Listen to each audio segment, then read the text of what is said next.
Rahman Rahim. Dans cette quatrième vidéo consacrée au cours d'électricité 2 de SMP, SMC, S3, je vais enchaîner sur les trois premières vidéos dans lesquelles vous avez vu une introduction concernant le champ magnétique et les sources des champs magnétiques, en particulier les aimants et les courants électriques. Ensuite, vous avez vu la loi de Biot-Savart et vous avez vu un exercice d'application concernant le champ d'induction magnétique B créé en un point M quelconque de l'espace par un fil infini parcouru par un courant électrique constant I. Dans cette séance, nous allons poursuivre par l'énoncé d'une propriété fondamentale du champ magnétique, propriété, je pense que c'est le paragraphe 4, propriété fondamentale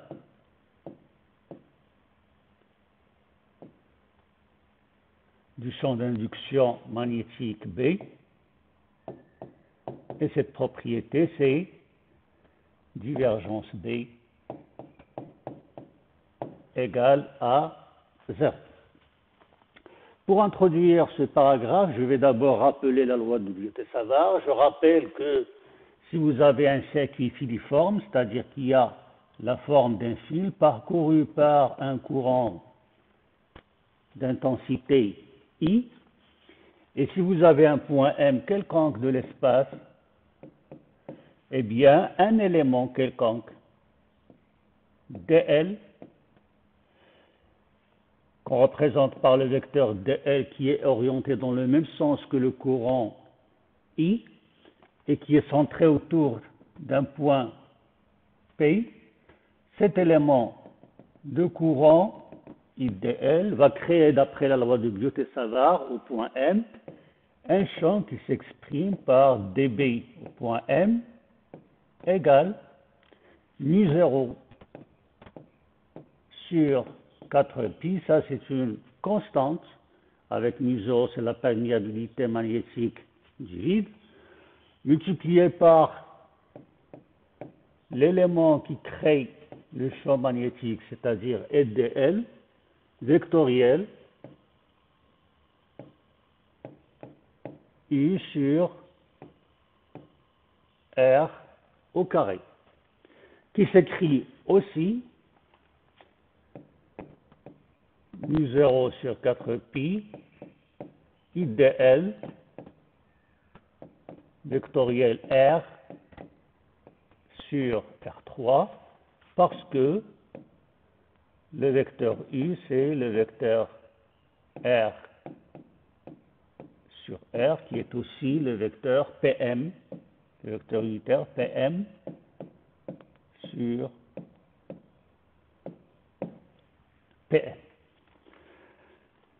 Cette expression de Biot-Savart, c'est la base de toute la magnétostatique et vous pouvez l'utiliser pour calculer les champs magnétiques d'induction magnétique créés par n'importe quel circuit filiforme, quelle que soit sa forme.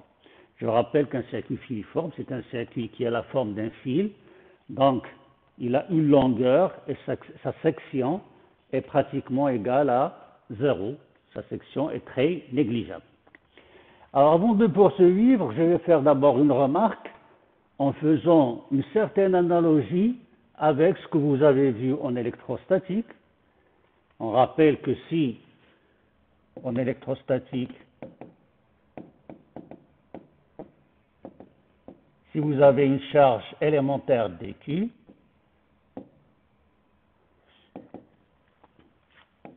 vous prenez par exemple une distribution de charge quelconque, un élément de charge dQ va créer en un point M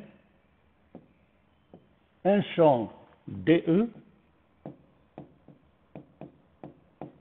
qui est égal, ça vous le savez, à 1 sur 4pi epsilon 0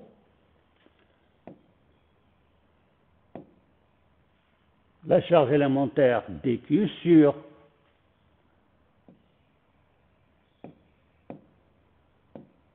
R carré multiplié par les vecteurs unitaires U, ou bien 1 sur 4 pi epsilon 0 dq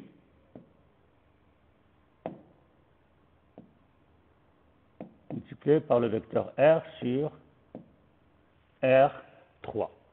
Alors pourquoi j'ai fait ce rappel?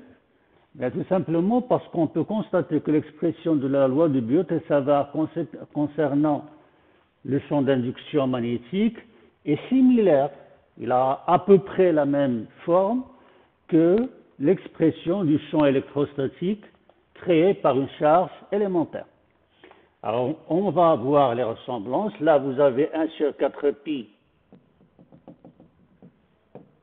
ici et là.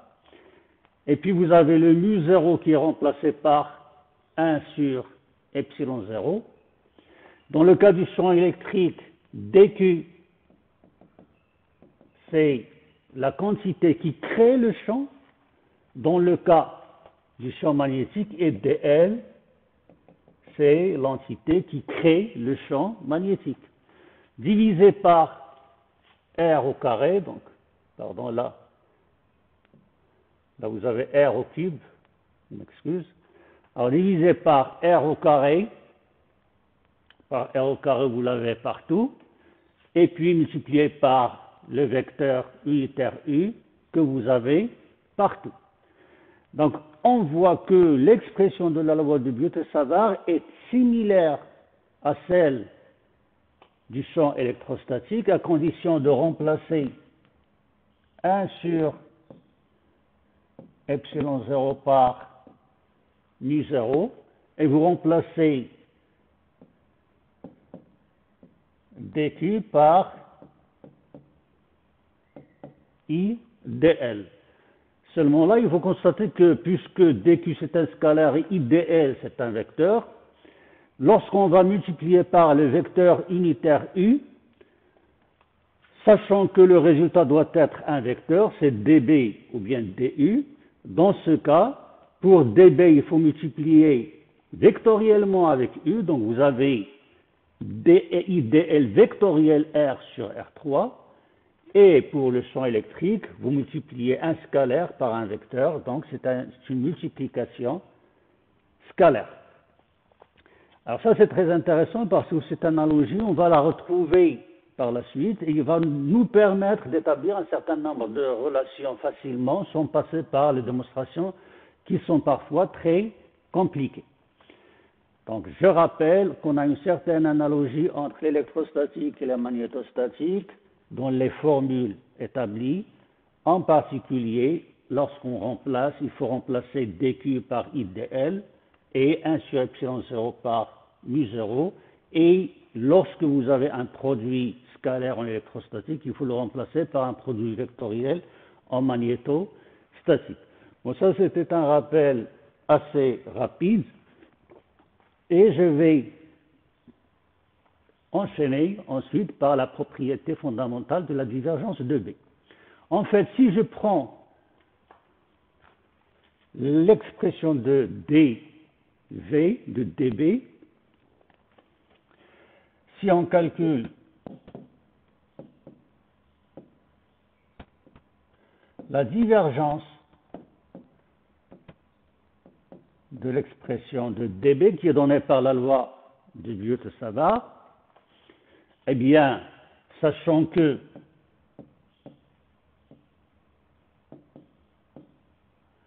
je peux prendre dl suivant k, on peut choisir dl suivant le vecteur k, et on travaille en coordonnées cartésiennes. Dans ce cas, le R il sera égal à xi plus yj plus zk. Et si vous calculez la divergence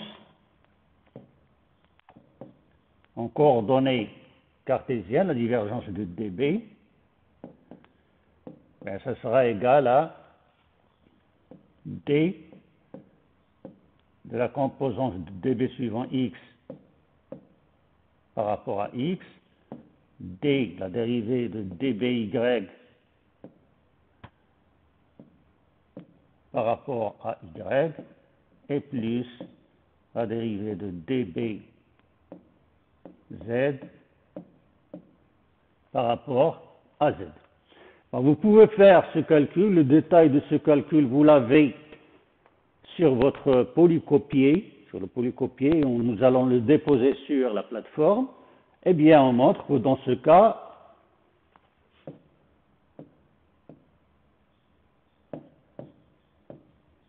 que la divergence de dB est toujours égale à 0, quelle que soit la forme du fil. Et par conséquent, je peux étendre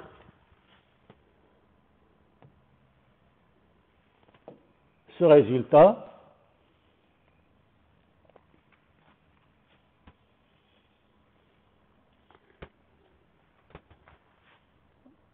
je vais réduire un petit peu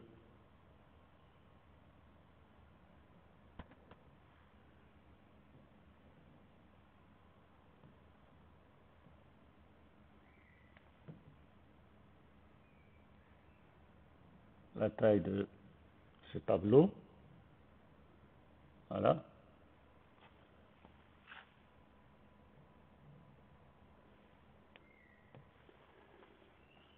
Bien, on montre que divergence dB égale à 0, et puisque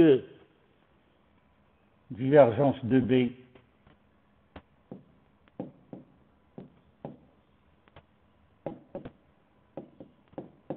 c'est la divergence de l'intégrale de dB, sachant que B c'est l'intégrale de dB.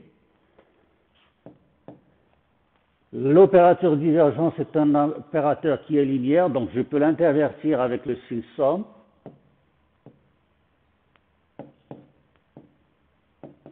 Et l'intégrale de divergence de B est égale à 0. Donc la divergence de B est toujours égale à 0, qui est la propriété fondamentale. Quelle que soit la distribution de courant, on a toujours la divergence de B qui est égale à 0. Et ça représente, comme je viens de le dire, la propriété fondamentale du champ d'induction magnétique. Quelle est la signification physique de cette expression? Eh bien, si on considère un volume quelconque,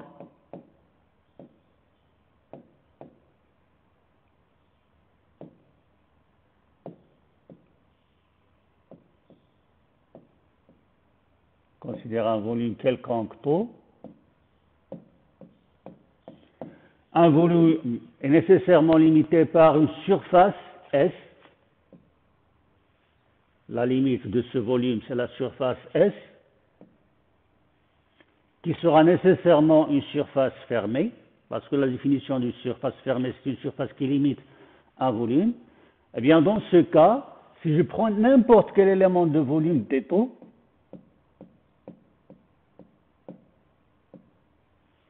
je vais avoir la divergence de B dans τ, parce que divergence de B, ça c'est une équation qui est locale, il est vérifié en tout point de l'espace. Donc divergence de B multipliée par dτ, il sera toujours égal à 0, parce que la divergence de B est égale à 0. Et si on fait la somme sur tous les éléments du volume, ce sera une intégrale triple sur tout le volume τ de divergence B dτ. Eh bien, la somme de plusieurs 0, 0, 0, 0, 0, 0, ça va donner bien sûr 0. Or, d'après ce que vous avez vu, le théorème de Green-Ostogradsky, cette intégrale, d'après le théorème de Green-Ostogradsky,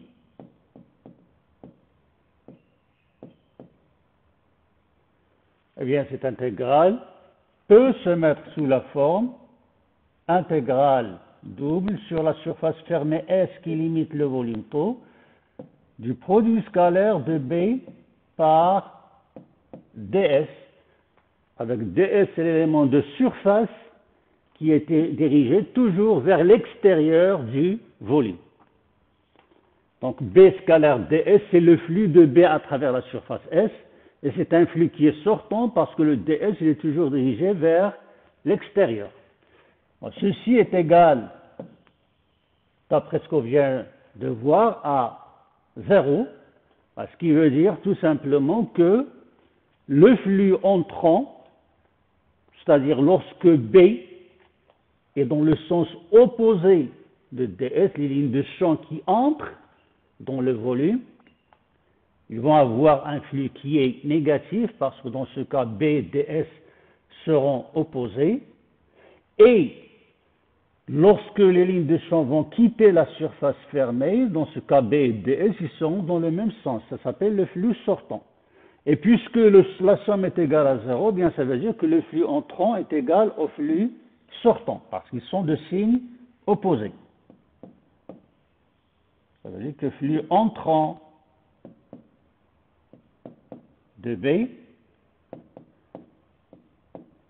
est égal au flux sortant.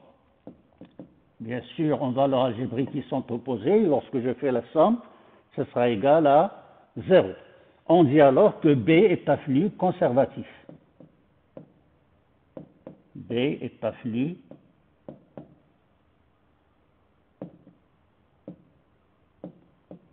conservatif. Donc, la conséquence immédiate de la propriété fondamentale de B divergence B est égale à 0, c'est que B est un flux conservatif, c'est-à-dire qu'à travers n'importe quelle surface fermée, quelle que soit sa forme, le flux entrant est le même que le flux sortant. Bien, ça c'est la première conséquence de cette propriété fondamentale. Il y a une deuxième conséquence qui concerne ce qu'on appelle le potentiel vecteur.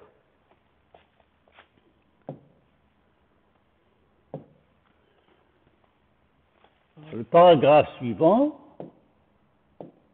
qui sera le paragraphe 5, potentiel vecteur.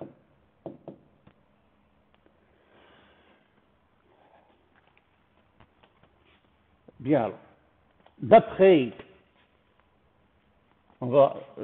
la propriété fondamentale, divergence B égale à 0, on va d'abord rappeler des données mathématiques. On rappelle que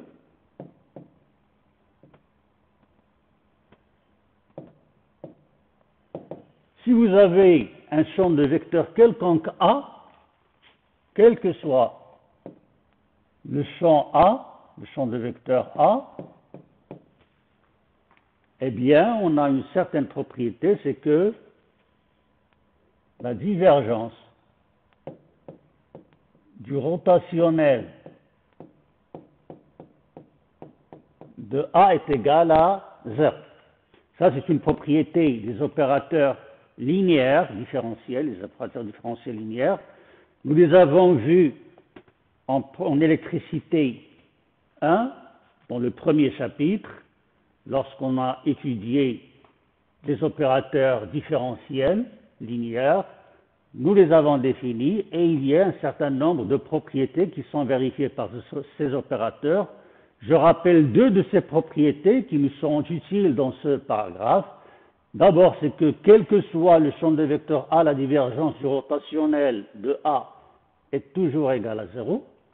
Et aussi, quelle que soit la fonction scalaire f,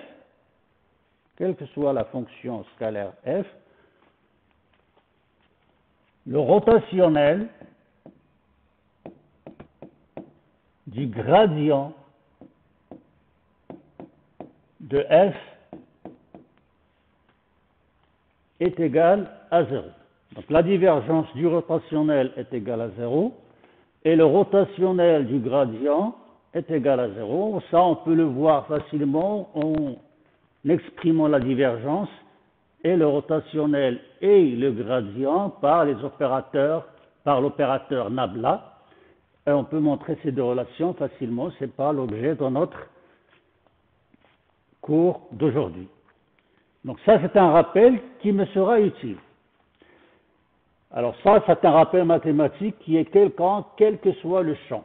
D'autre part, je viens de montrer, d'après la propriété fondamentale du champ magnétique, que divergence B est toujours égale à 0.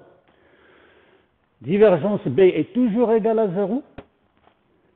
Et la divergence du rotationnel de n'importe quel champ A est toujours égale à 0. Donc,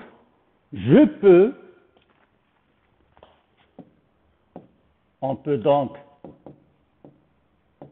mettre le champ B comme étant, bien considérer le champ B, on peut considérer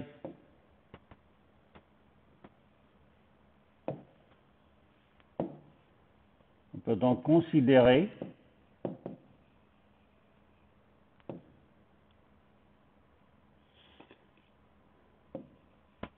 le champ B comme le rotationnel d'un champ A. Et on va écrire que donc B est égal à rotationnel d'un champ A. Et on vérifie bien que la divergence de B, ça sera toujours égal à la divergence de rotationnel de A qui est toujours égale à 0. A, le champ de vecteur A qui est lié au champ B par la relation B égale à rotationnel A est appelé potentiel. Vecteur associé à B. Ça nous rappelle, lorsque j'entends le terme potentiel, ça me rappelle en électrostatique une relation qui existe entre le champ et le potentiel. Cette relation, vous la savez, c'est E égale à moins gradient V. V, c'est une fonction scalaire. V est une fonction scalaire, donc V, c'est appelé le potentiel scalaire associé au champ électrique E. Ici, j'ai une autre relation qui relie le champ B à une autre grandeur A à travers un opérateur différentiel, c'est B égale à rotationnel A, et donc j'appelle A un potentiel aussi, mais ce n'est pas un potentiel scalaire, c'est un potentiel vecteur qui est associé à B. Alors, ce potentiel vecteur A, est-ce qu'il est unique? Eh bien non. Le vecteur A n'est pas unique, on peut trouver plusieurs potentiels vecteurs qui vérifient cette relation. En fait, si on remplace A par un autre champ de vecteur A' qui est égal à A plus gradient de F. Eh bien, dans ce cas, qu'est-ce que je vais avoir? J'ai B égale à rotationnel de A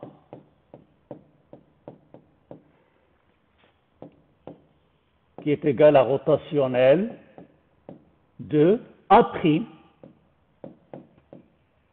moins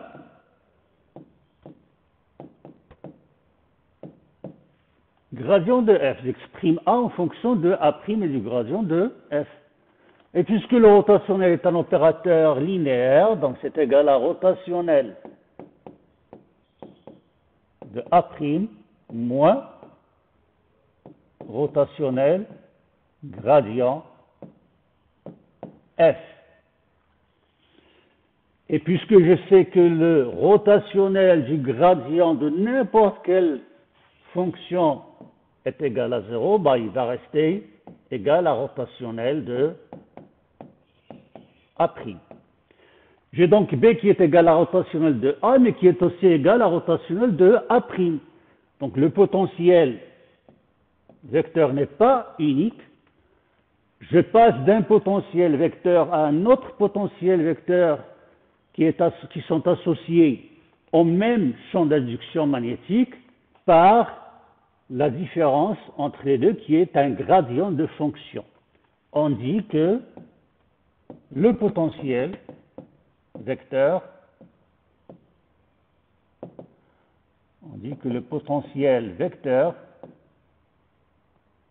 est défini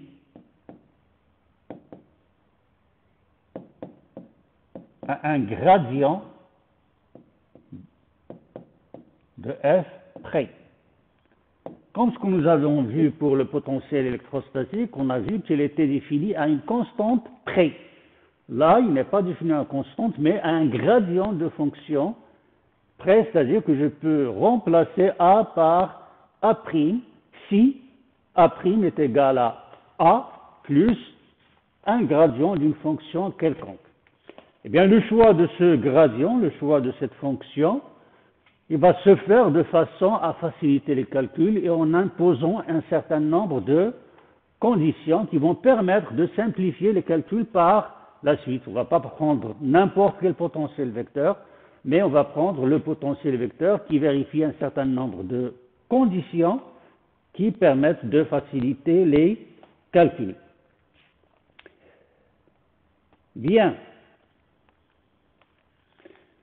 Alors, si je prends le cas d'un fil filiforme, d'un circuit filiforme, et je cherche quel est le potentiel vecteur créé par un élément IdL.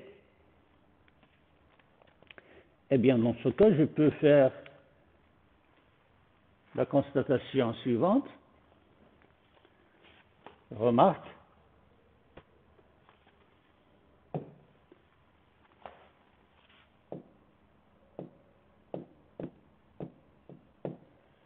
Je sais que d'après la loi de Biot-Savart, dB est égal à mu0 sur 4pi I dl vectoriel R sur R3. Ça, c'est la loi de Biot-Savart.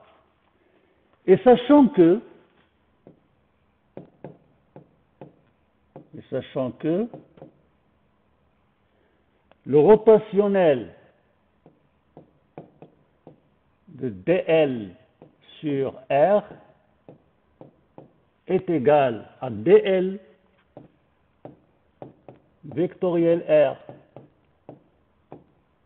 sur R3. Ça aussi, c'est un résultat mathématique qu'on peut montrer facilement. On a cette relation entre le rotationnel dl sur R et dl vectoriel R sur R3. Eh bien, dans ce cas, je peux dire que dB c'est égal à mu0i sur 4pi. Je remplace le dl vectoriel R sur R3 par le rotationnel de dl sur R. La constante mu0i sur 4pi, je peux l'injecter à l'intérieur du rotationnel. Donc, rotationnel de mu0i sur 4pi dl sur R, et que je peux écrire que dB est égal à rotationnel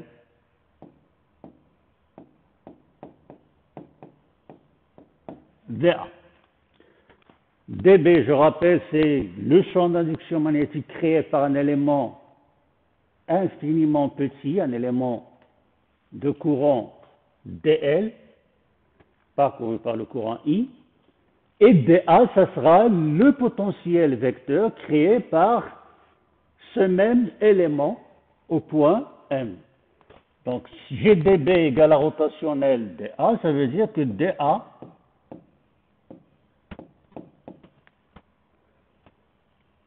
plutôt est égal à la rotationnelle dA, donc ça veut dire que dA égale à mu 0i sur 4pi dl sur R, rotationnel mu 0i sur 4pi dl sur R égale à la rotationnelle de dA. Mais si j'ai le rotationnel d'un vecteur est égal au rotationnel d'un autre vecteur, ben, ça ne veut pas dire que les deux vecteurs sont égaux, mais ça veut dire qu'ils sont égaux plus le gradient d'une fonction f. Donc dA va se mettre sous cette forme.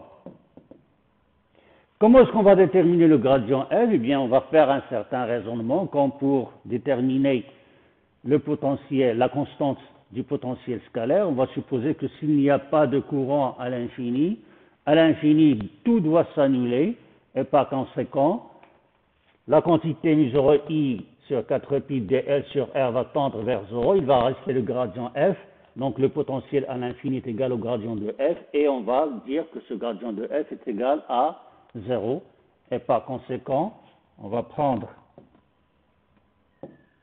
gradient f égale à 0, et pour un cercle filiforme, on a dA égale mu 0i dl sur 4pi R, qui est l'expression du potentiel vecteur élémentaire créé par un élément de courant dl parcouru par le courant I.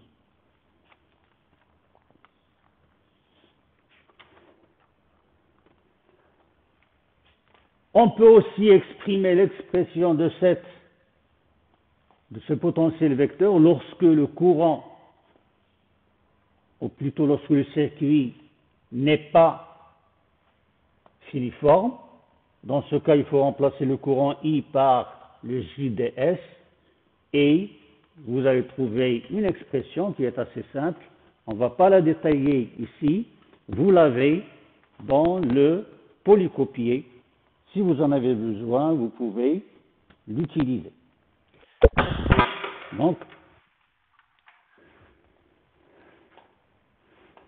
Donc on arrête là pour aujourd'hui et on va poursuivre la semaine prochaine, Inch'Allah.